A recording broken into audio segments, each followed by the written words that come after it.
मध्य प्रदेश की virtual cabinet आज आयोजित हुई, जिसकी अध्यक्षता माननीय मुख्यमंत्री जी के द्वारा की गई। आज प्रारंभ में माननीय मुख्यमंत्री जी ने आज हर्ष का दिन बताया कि कल माननीय प्रधानमंत्री जी राम जन्मभूमि का शिलान्यास, जिसके लिए लाखों लाख राम भक्तों ने 500 साल तक संघर्ष किया है, वो होने जा रहा है। उन्होंने ये भी कहा कि हम सौभाग्यशाली हैं कि हम इसके चश्मदीद हैं। राम जन्मभूमि आंदोलन सन 1991-92 वाले का भी उन्होंने, जब वो गिरफ्तार हुए थे, उस प्रसंग का भी उल्लेख किया और तय किया कि आज शाम को 7 बजे, 6 बजे से 7 बजे सभी लोग अपने अपने घरों पर दीपक जला के राम दरबार के सामने वातावरण को भक्तिमय बनाएंगे, उल्लासमय बनाएंगे। ये कल का दिन ऐतिहासिक दिन है और इसलिए आज और कल दोनों दिन दीप जलाना है। माननीय मंत्रियों के बंगले पर रोशनी, जहां माननीय मंत्री जी हैं वहां, सम्मानित विधायक, सम्मानित सांसद जहां हैं वहां भक्तिमय वातावरण होना चाहिए। आज कैबिनेट की बैठक में 2 विभागों के प्रेजेंटेशन भी थे। लोक स्वास्थ्य परिवार कल्याण और हमारे खाद्य और नागरिक आपूर्ति विभाग का। आज एक बहुत महत्वपूर्ण निर्णय में तय किया है कि जो 36,85,000 ऐसे लोग हैं जो प्रतीक्षारत हितग्राही पर्ची जिनके पास में है पर राशन से वंचित हैं, अपने आप में बहुत बड़ा निर्णय है।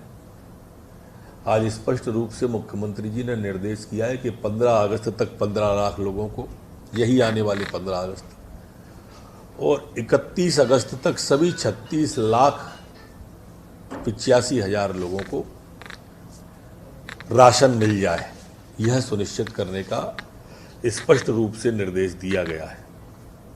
एक अन्य निर्देश में भी कहा है कि जब तक आधार कार्ड लोगों के नहीं बन पाते, जैसी शिकायतें आ रही थी, तो भी राशन बंद नहीं होना चाहिए, ऐसा स्पष्ट रूप से कहा है। आज जब कोविड की समीक्षा हो रही थी और जिस तरह से रखा गया था कि हमारा मध्य प्रदेश आज भी देश में 15वें नंबर पर है। आप सबको मालूम है कि इंडिया में सर्वाधिक कोविड पेशेंट भारत के अंदर 52,000 देश में मिले और जो दुनिया का 25% हिस्सा है विश्व का। लेकिन उसके बावजूद भी मध्य प्रदेश में आप देखेंगे तो कल हमारे नए केस आए 797 और डिस्चार्ज हुए 1,355, मतलब लगभग दोगुने के करीब हम पहुंच गए। इतने लोग मध्य प्रदेश के अंदर डिस्चार्ज हुए हैं, ये बड़ी सफलता है। अब एक्टिव केस हमारे पूरे मध्य प्रदेश में 8,756 ही बचे हैं। लेकिन ये स्पष्ट रूप से सबकी मान्यता थी, कोविड एक दौड़ नहीं, मैराथन है। इसमें लगातार दौड़ना पड़ेगा क्योंकि वैक्सीन अभी तक बनी नहीं है। इसलिए सारी सावधानियां इसके लिए जरूरी है और तय किया है कि अभी फिलहाल कोई भी धार्मिक आयोजन जैसे भंडारे, भागवत सप्ताह, जिस तरह के होते हैं बड़े बड़े आयोजन, वो नहीं करना है। राजनीतिक रूप से राजनीतिक दल, भारतीय जनता पार्टी, कांग्रेस, अन्य और दल भी, बसपा, सपा, कोई भी राजनीतिक दल बड़े कार्यक्रम, रैली, सभा अभी नहीं करेगा। सामाजिक कार्यक्रम भी जो बड़े बड़े हो जाते हैं और इस तरह के सभी रिलेटेड कार्यक्रम गृह विभाग अपनी गाइडलाइन बना के जारी करेगा, वो अभी नहीं करना है। ये भी मुख्यमंत्री जी ने स्पष्ट रूप से कहा कि जैसे क्राइसिस मैनेजमेंट कमेटी हमारी अभी ऊपर के स्तर पर होती थी, अब हम नीचे के स्तर पर एसडीएम कोऑर्डिनेशन करेगा, जनप्रतिनिधियों को एमएलए, एमपी ये कोऑर्डिनेट करेगा, अध्यक्षता नहीं जोड़ देना उसमें कहीं, कोऑर्डिनेट करेगा, सबको जोड़कर इस तरह के जो मामले होते हैं धार्मिक, राजनीतिक, सामाजिक, उनमें जन जागरण भी किया जाएगा और इस तरह की अनुमतियों के बारे में भी विचार किया जाएगा।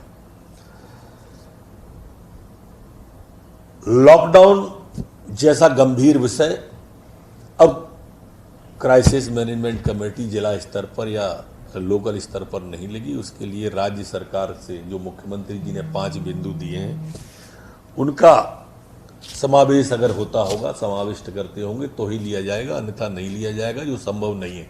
इसलिए लॉकडाउन जैसी स्थिति की ओर अब प्रदेश नहीं जाएगा। अन्य विकल्पों पर जरूर विचार किया जाएगा। जैसा मैंने पहले आपको बताया कि बड़े आयोजन, बड़े कार्यक्रम प्रदेश के अंदर बिना अनुमति के नहीं हो सकेंगे। इसी तरह से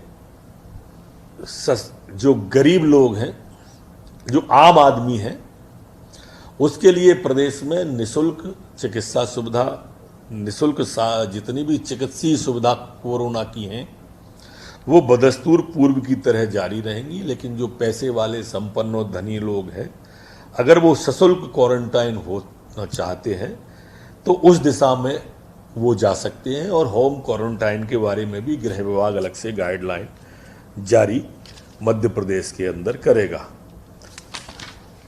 मध्य प्रदेश कैबिनेट की बैठक में आज जो भू अभिलेख का डिजिटाइजेशन है उसको भी मंजूरी दे दी है। आपको ये जानकर अचंभा भी होगा, 15 करोड़ पृष्ठ जो कमरे के कमरे भरे और अटे पड़े रहते थे और कोई नकल, खसरा, खतौनी की भी मांगने जाए तो महीनों लग जाते थे, अब एक क्लिक पे उपलब्ध हो, उसकी भी आज मंजूरी दे दी गई है। आज लोक सेवा प्रबंधन के द्वारा जो तय किया गया था कि एक निश्चित समय सीमा के अंदर पात्र हितग्राही को जो क्राइटेरिया में आता है उसको उसकी नकल, पावती, आवश्यक कागज मिलना चाहिए। अगर उसने ये समय सीमा के अंदर नहीं दिया तो वो स्वतः उसको मिल जाएगी, जैसा पूर्व में भी कहा गया था। आज उसके बारे में भी कैबिनेट के द्वारा प्रस्ताव पारित किया है। आज निम्न दाब के उपभोक्ता जो थे उसका अनुमोदन था, जो पूर्व में हो चुका है। जो हमने 100 रुपये को 50 रुपये बिजली का बिल किया था, 400 को 100 किया था। व्यापारियों को भी कोरोना काल में जो छूट दी गई थी, आज उसका भी अनुमोदन कैबिनेट के द्वारा किया गया है। इसी तरह से जो टैरिफ आदेश में छूट दी गई थी, उस टैरिफ में भी 17,500 करोड़ की सब्सिडी आज विद्युत को दिए जाने का भी अनुसमर्थन माननीय कैबिनेट के द्वारा 17,500 करोड़ का इसके अंदर अनुमोदन किया गया है।